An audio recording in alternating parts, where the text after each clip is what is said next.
Hello and welcome to P2B World. I'm your host Sana Makbool with you in the debate.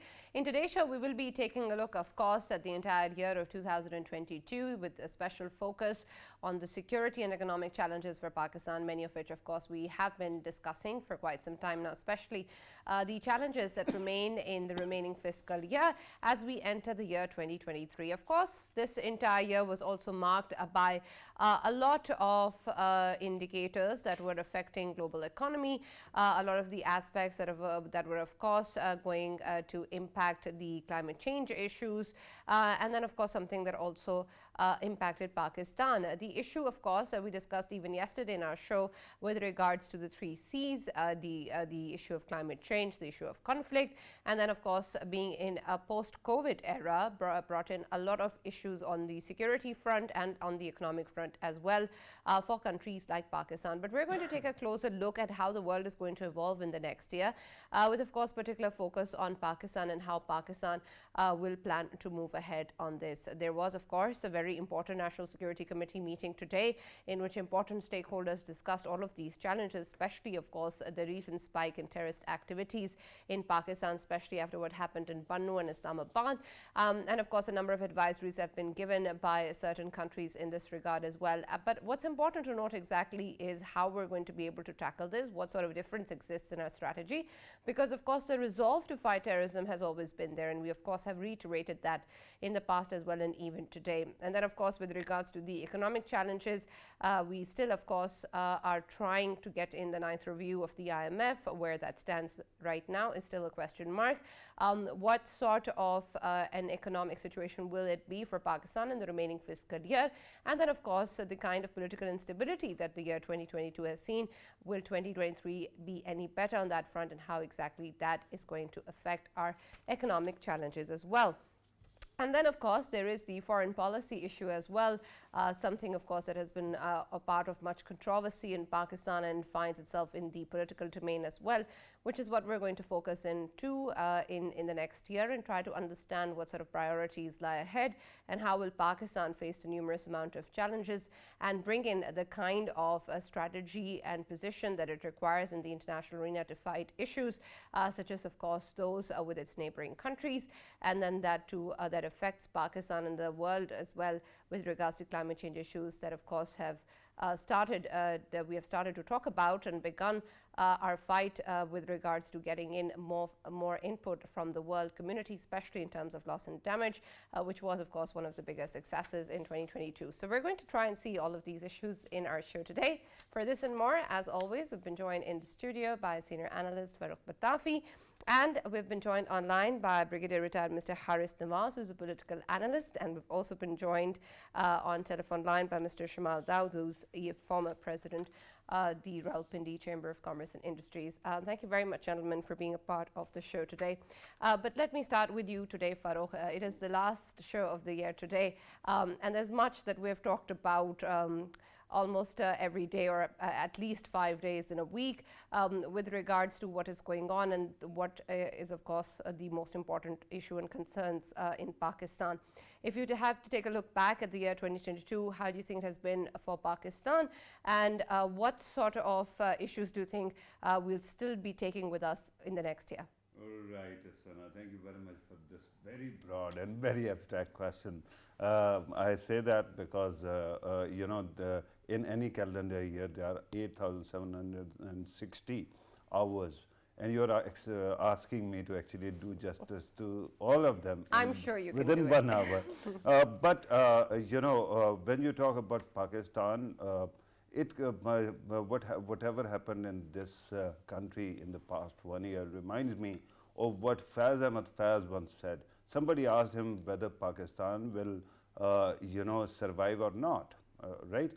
So he said, I don't have any doubt that this country will survive, but my problem is that it may not continue surviving the way it has been. So this year also was the year of survival. We were coming out of COVID blues, and then, of course, started this, the then opposition's threat or, angling for a vote of no confidence. The previous government was there. and at that time it seemed comfortable. Nobody could predict that Imran Khan and his government will be out of power within no time. And then we saw that happening as well. Similarly, the war on terror that we have fought for 20 years, and we had actually prevailed considerably. Nobody would have thought that that specter is suddenly going to come back and with a vengeance. And that seems to happen in last 6 months, not more than that, Sana. Then, of course, floods, again, the second half of the year, and the economy was struggling. The most notable thing to remember about our economic condition is not the way we have to actually try to woo the IMF, but the number of finance ministers that we seem to have changed, and we keep on changing. All in all, mixed bag. I think that Pakistan is a resilient country, and once again we are proving that, and we have been proving that as well. But regarding the way things were, I think many shocks to the system were seen, and we actually sustained them, and we survived as well. A year of survival. All right, and thank you for that comprehensive answer. You did do justice to it. Brigadier Haris Nawaz, I'll start with you with regards to the political domain first, and try and understand how exactly you think that is going to evolve in the coming year as well. Of course, 2022 was something in which we saw a lot of political instability, with regards to the PTI as well, and the way that there were different stances taken, not just against the political setup, but also against state institutions. And this, of course, brought in a lot more debate and question. And then there was so many audio leaks coming in as well. There was talks of the kind of rhetoric that was being used, something that, of course, we don't want to see as part of the political domain. Unfortunately, the parliament still remains a place where nobody seems to find it important enough to talk about these issues. So moving forward with regards to 2023, of course, the big elections are also expected in the next year. But even prior to that, and how you now currently witness the different political parties having their stances, how do you see the political involvement in Pakistan in 2023? You see, Sana, the most important thing, what I personally feel, is the politics. Because I feel this year has been very turbulent for politics, and I feel that we're going to be continuing in the year 2023. And that is the most important thing, because when you have political stability, only then you can hope for the best of economic stability, and then you can have so many things, particularly the terrorism, we can deal with all these together.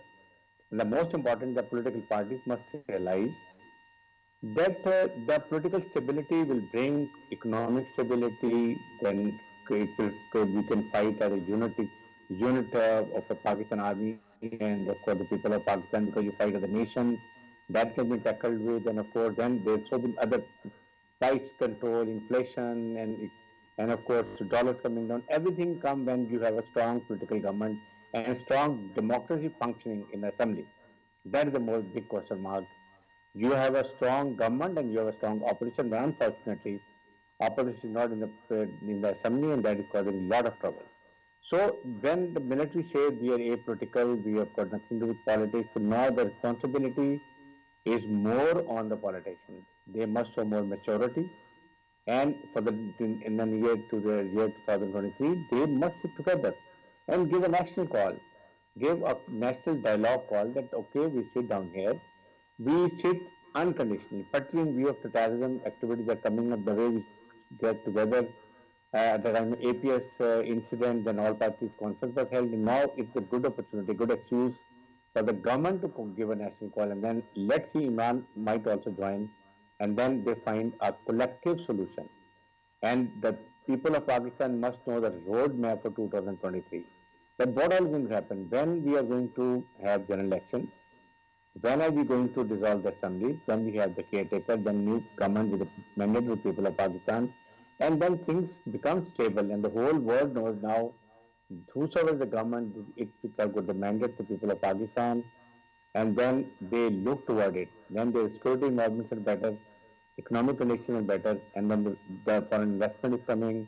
Now you must have seen there's a threat alert from so many countries that don't visit Pakistan is a dangerous country. So these are the issues we have to show maturity. Let's not look towards establishment. This is a good opportunity. Likewise, you Right. see, but Absolutely, Brigadier Saab, but you've talked about a lot of things that, of course, we'd like to see happen.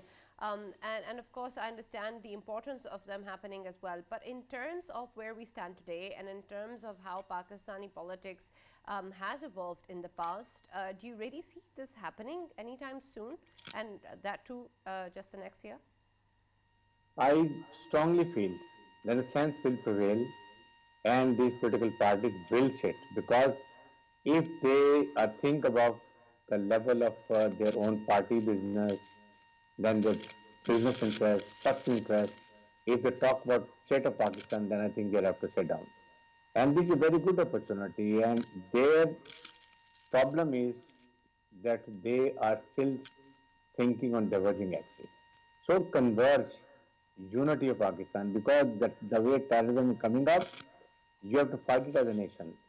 And then we are in the attack of fifth generation war. So if state of Pakistan is there, then we have the constitution. If the state of Pakistan is there, then we have people of Pakistan, and we work in harmony. There is a lot of divergence of axis, and it is harming our country. I mean, everybody is making fun of us. But you see on eastern borders and what is happening on western borders, what people are thinking, how our economic situation is going on. Who has to Right. correct it? You want that again establishment to jump in and say, okay, now sit down, or they bring some new formula. So let's see and show maturity. And this is the time convince people of Pakistan that politicians are there and they can solve their best problem in the best interest of Pakistan and in the interest of people of Pakistan. Right, absolutely. Mr. Shamail, considering, of course, that when we take a look at the situation with regards to political instability, it is, of course, closely linked with our economic progress as well. And unfortunately, we haven't found that space for us to develop ourselves economically based on the kind of foundation that our political domain needs to provide.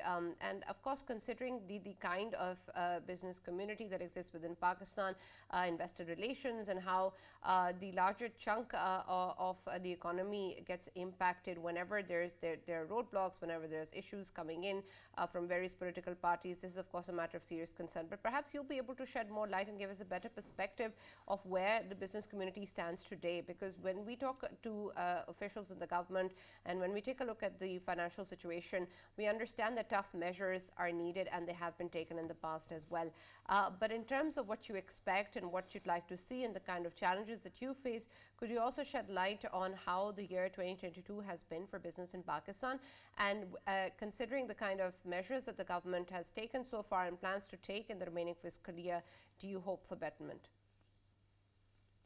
Thank you so much for giving me the opportunity. Um, Unfortunately, 2022, this year, if you look back, this was again another year of missed opportunities. I would say that in the beginning, we saw a revival of or a rebound after the COVID downturn in terms of our economy and the world economy. And that was definitely a positive note for the overall business. We saw the construction starting to take place and in the allied businesses as well. There was obviously record exports, but all that withered away with the changing scenario. And when I say that it was a year of missed opportunity, it's because we were again dependent, as always, as in the past decades, for the international situations to either go in our favor or favor us. There were missed opportunities in terms of taking the decisions to cut our losses, decisions that could have been taken by the previous governments or the present government to fix the house, make sure that we could decrease our non-essentials and improve our efficiencies, improve our outputs, increase our revenues from our taxes, our tax collections, and so forth and so on. So I would say that not much was achieved as far as bringing the economy on its 2 feet and having a robust roadmap or a robust path towards the future. Obviously, with the international situation changing, with the war and the rising fuel prices, and the way the governance has taken place, we are definitely at the edge of difficult situation where we were macroeconomically and still dependent on foreign, IMF and other support mechanisms that breathe into our system. So, having said that, not much has improved. Hoping that, as you rightly said, and as Brigadier was also alluding to, the economic unity that is the political unity that is required for reviving the economy is of the absolute importance, and we hope that somehow or the other that all the political stakeholders and the state decides to get together and focus on the much needed, difficult and tough decisions that are in the betterment of the short term as well as for the long term, and the stability of the macroeconomic stability and making the economy move forward. Right, absolutely. Farooq, whenever we talk about the economic situation, you always mention SOEs. And I saw an article earlier today by the former finance minister who's echoing the same sentiment and emphasizing the need for privatization of SOEs and the importance of regulators. But is that something that, because of course we haven't seen it happen so far, is that something that we can really expect and something that can actually be considered by the political setup in terms of the need for our economy? Right, Sana, usually when you talk about SOEs, state-owned enterprises, it is thought that various political parties have their very different agenda. And we have seen in the past also that the People's Party kept on protesting whenever it came to steel mills being privatized or talk of, divesting from PIA. But something very interesting happened when this government actually took over, because People's Party is also a stakeholder. We heard Asif Ali Zardari, the former president and chairman of Pakistan People's Party, actually telling media that it is high time that Pakistan divests from most of the assets that are loss-making, right? So there is this recognition among political parties that you cannot do this.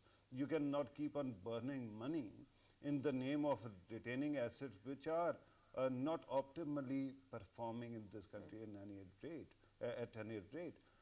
And that is not all, Sana, because of this much money bleeding through these institutions. What happens is that throughout my life, fiscal deficit was something that was there, always there, right? You kept on trying to actually fix it, but it was there. Now the problem is that our attention has shifted, and especially in the past 5 years, to current account deficit, right? How you are going to manage your foreign accounts, how you are going to interact with the world, how do you manage dollar retention in the country, and that is because we don't plug the holes from where the leakage continues.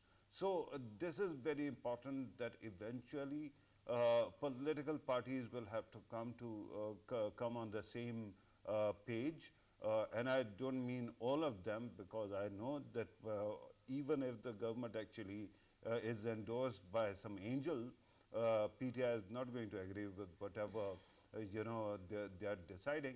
But there are 13 parties, Sana, at this moment in the government. So let us ask them to actually unify and come up with an agreed minimum agenda through which we can actually take care of business and everything.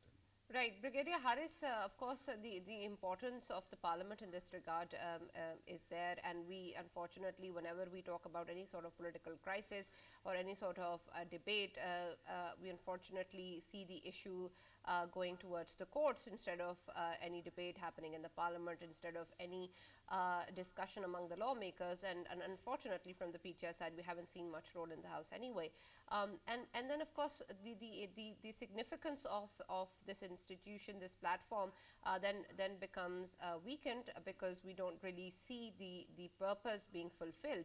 And when that's not being done, how exactly can we benefit from the fact that the parliament actually exists? Because if it exists for the purpose that it is there and it is not being utilized for that, is it actually existing? Schrodinger's parliament. Yes.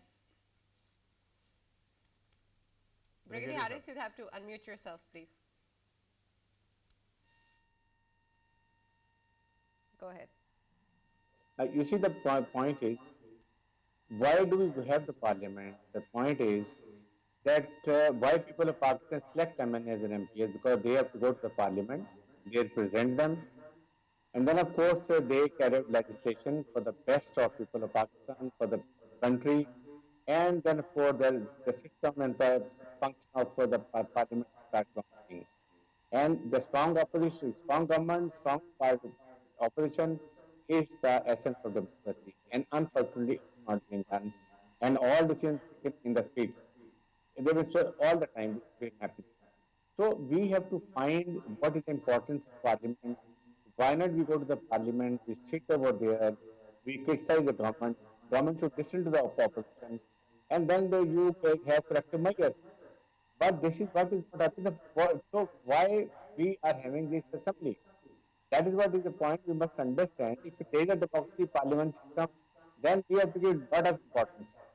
But it should be genuine democracy, and that is what is the need for Pakistan. Unfortunately, it has become redundant. Nobody is very important. You see, there is a government, but there is no opposition.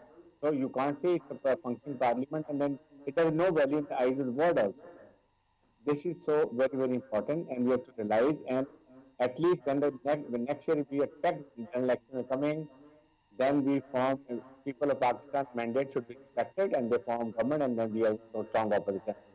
Like Sana, I want to add one thing about the economy. You see, the most important 2023 is very important for revival of economy. And there are two main factors. One is FPR, we need to revisit. 2,000 to 3,000 billion rupees are being looted and they go in pockets every year. And we beg for $500 million from from the world side or IMF or financial institutions. The point is then who has to do it? We have to revisit that and we have to put the thing right so that this money is saved. And second is state corporations. The way point was highlighted.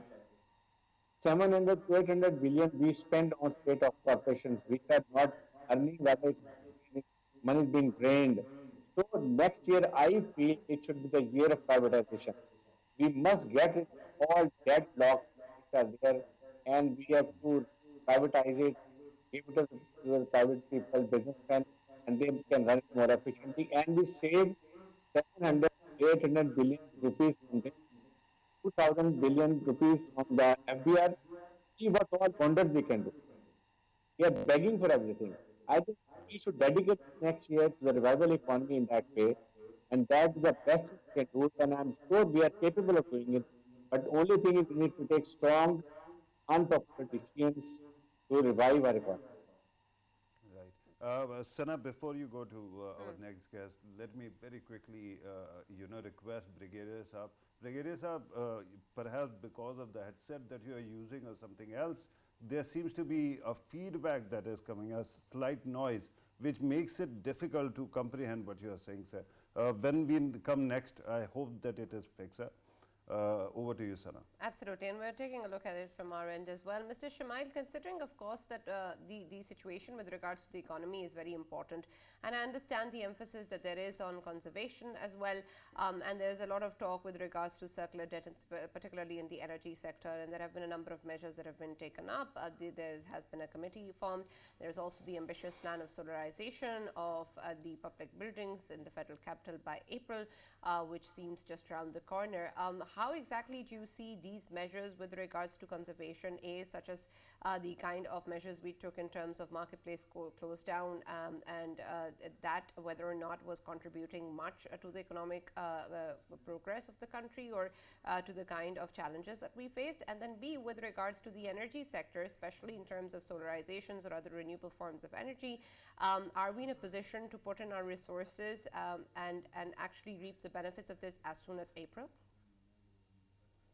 Oh, thank you so much, Sana. Well, I think that's one of the most important things that requires the attention of the government and the public. That is conservation of energy and using alternate means, as you rightly said, that solarization. But we have to be mindful that we do not produce solar panels, so we will be importing them. That's the unfortunate part, that whatever we try to do, we're dependent on import of that raw material or that product or that finished product. So I think one of the major shifts, if we look at 2023 and onward, should be about indigenization and looking for alternates. One of the huge missed opportunity is in terms of the wastage. We have to understand that most of the fuel is consumed by commercial goods being, supplied and transferred across the country in commercial vehicles. And a lot of them, you see them guzzling, smoke and all that, and that basically means they're inefficient in terms of their, wastage. A lot of the engines, a lot of the fuel. So these things can improve, and definitely we can do cost saving in terms of our fuels, and definitely closing the markets earlier. Obviously, it is never going to be accepted in a positive note by the traders, our brethren, businessmen. But we have to understand that these are, times where, as a public, as a community, as a nation, we have to think about our patterns of consumption in a way which feeds into saving our economy and moving forward. So I think these are definitely important elements. But I would impress through this program again that one of the very low-hanging fruit and very easily could be done by the government could be by conserving energy and making sure that all the fuel being wasted by the vehicles, commercial as well as individually by public, it could be tinkered with, putting in such measures where the wastage is reduced. All right. Farooq, another important aspect, of course, is the issue of security. And there was the National Security Committee meeting today in which a number of such issues were discussed, and especially in light of course, the recent attacks that we have seen in the country.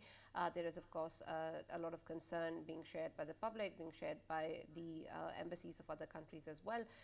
And so we have, of course, seen perhaps a more active response in terms of where we stand and how we need to respond to this particular threat. But of course, this is not something new, and perhaps this is not something that we weren't aware of in terms of the kind of spike that we have seen now.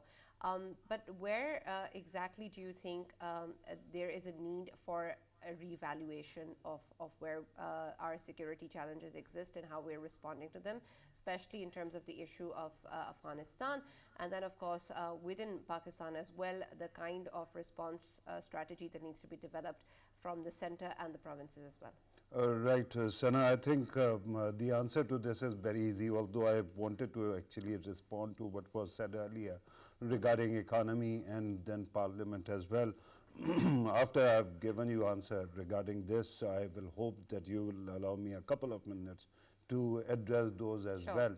But regarding war on terror and what was contemplated today, it is clear that the biggest concern is how easily any gains that we make over so many years can be actually sacrificed or thrown away, or they are lost. For example, there seems to be something arbitrary that seems to have happened in the past 7-8 months, when suddenly you saw that when you were negotiating with TTP, at that time the number one demand was to divorce the FATA merger.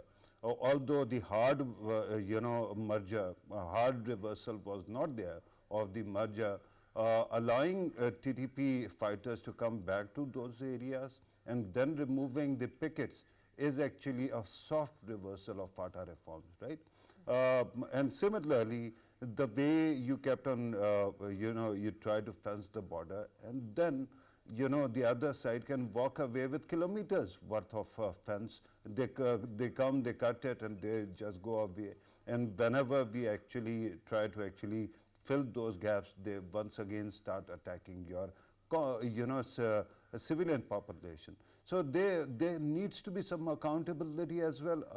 I'm hoping that eventually we'll come to that. At this moment, what we are looking at is to plug the gaps and to ensure that whosoever is here on our territories, they are actually held, and we can see to it that terrorists do not actually spread themselves and start attacking a civilian population. And the attacks on the police and other LEAs must also stop.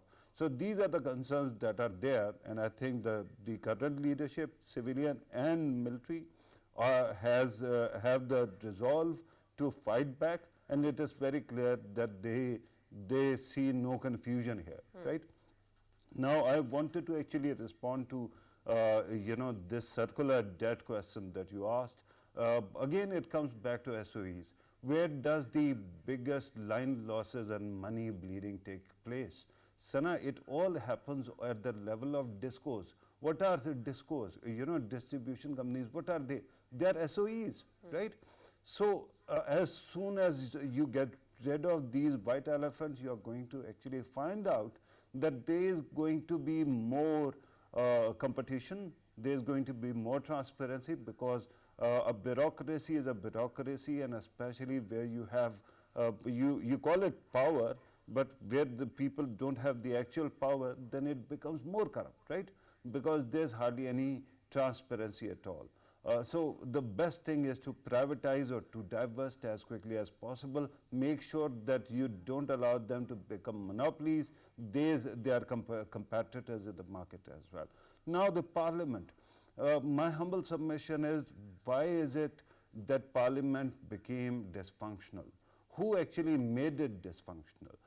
During People's Party's time, Prime Minister of Pakistan used to go to parliament every other day, actually every day, every session, every day, right?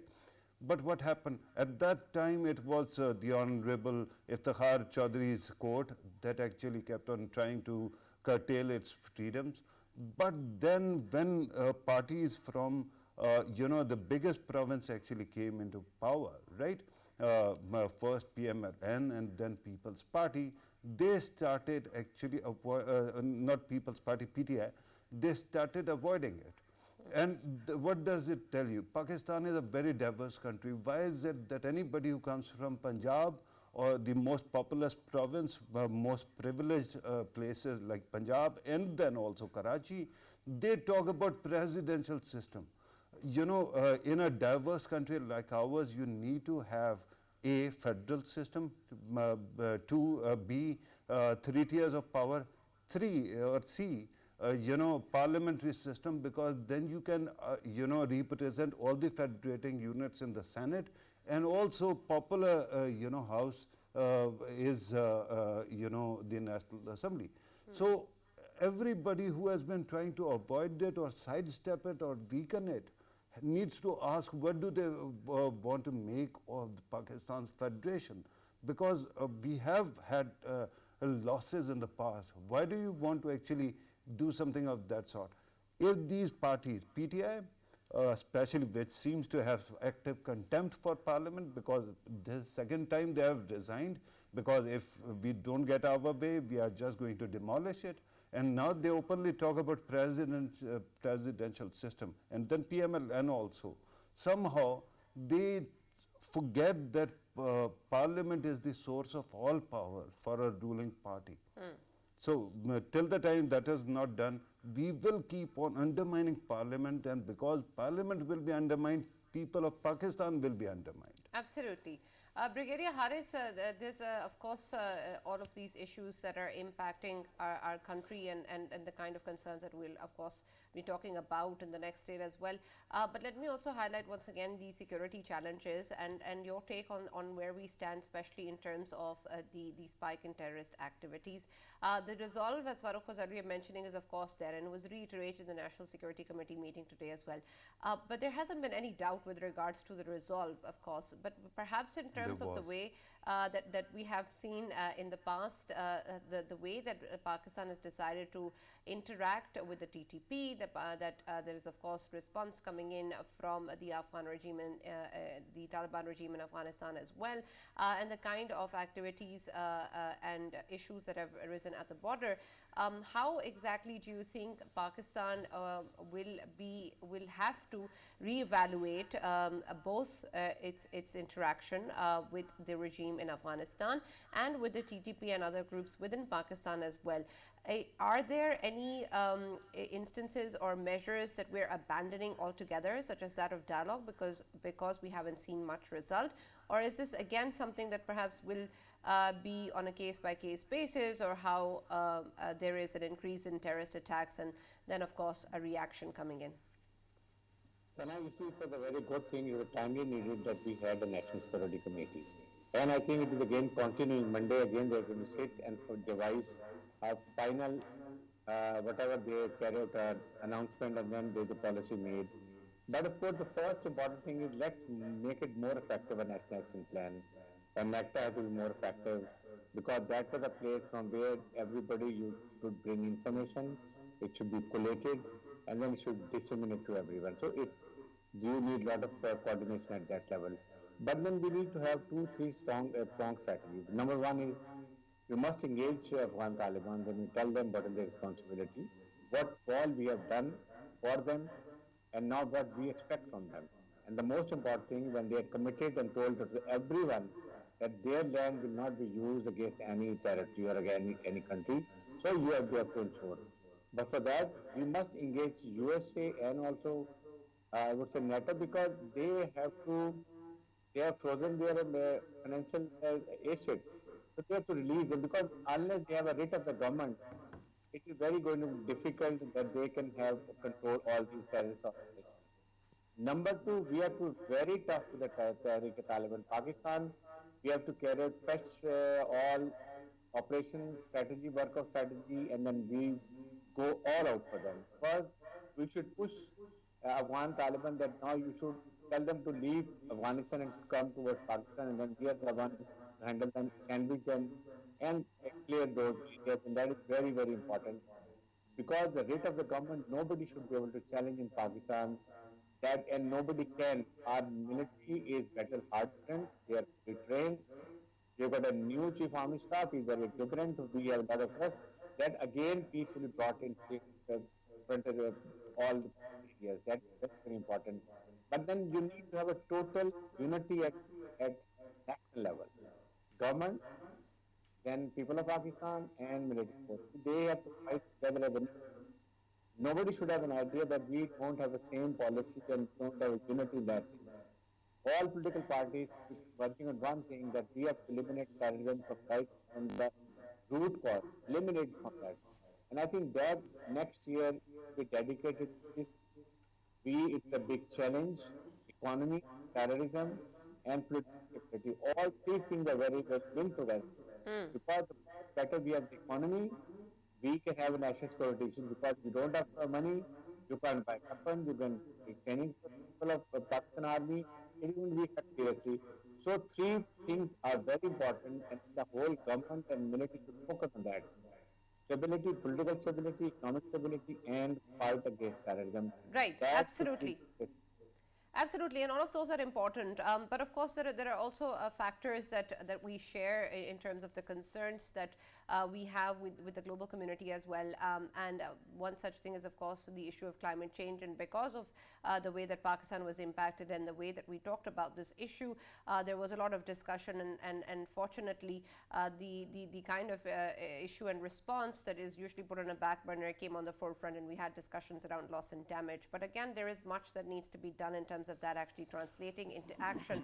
Mr. Shamail, considering that Pakistan, of course, had a huge setback economically and, of course, otherwise as well with regards to the devastating floods in the year 2022, and, of course, it's prone to other climate change disasters as well. We have started, of course, bringing this issue, and we're quite successful in terms of bringing the conversation forward. But how prepared do you think we are we on the local front as well in terms of dealing with any potential catastrophe, and also in terms of making sure that there is no issue of complacency, that there's no issue of no follow-ups being done with regards to this particular issue, because we have had some victory, but there are many others that we need to run after. Thank you so much. Sana, in terms of the climate catastrophe, I think what we have seen is, and time and again, the messages we've come across from experts in the field is being that the government was not as prepared as it should have been. We hope that in the time to come, the disaster management teams would have more resources, but obviously there is limitations. We saw a lot more presence of the private sector in dealing with this, but having said that, the climatic change and the catastrophe that we have suffered would be difficult for any nation, even economically stronger than us, to deal with, because that is the level of the carnage, and that is the level of severe weather that is impacting us. So we can definitely, these are long-term measures which would take maybe years and decades to go ahead. Having said that, as Brigadier was saying, that I think that the most important element for our survival and existence is the economy, and making sure that the decisions are made which can then safeguard the economy are most important.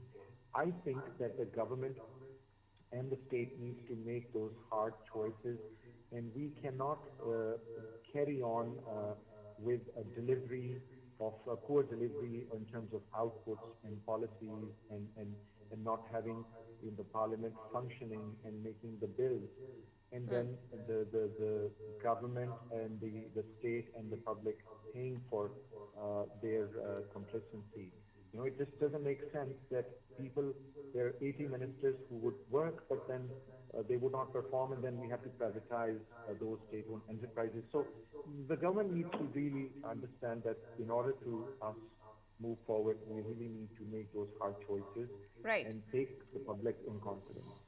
Right, absolutely. Farooq, at the end of the show, anything you'd like to add? I just wanted to ask you, what are your New Year resolutions regarding, my New Year plans.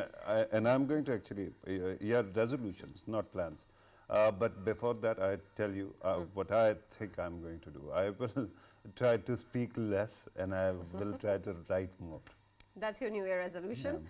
Well, good luck with that. They say the new resolutions only last a day or hardly that, so I've stopped making them. But thank you very much, Brigadier Haris Nawaz, for joining us. Thank you, Mr. Shamal Daud, for joining us. And thank you, Farooq. Have a happy New Year, everyone. And of course, we hope that the new year brings in a lot of positivity and the good things for the country as well, and that we can hope for some serious changes in terms of where we stand and what we desire.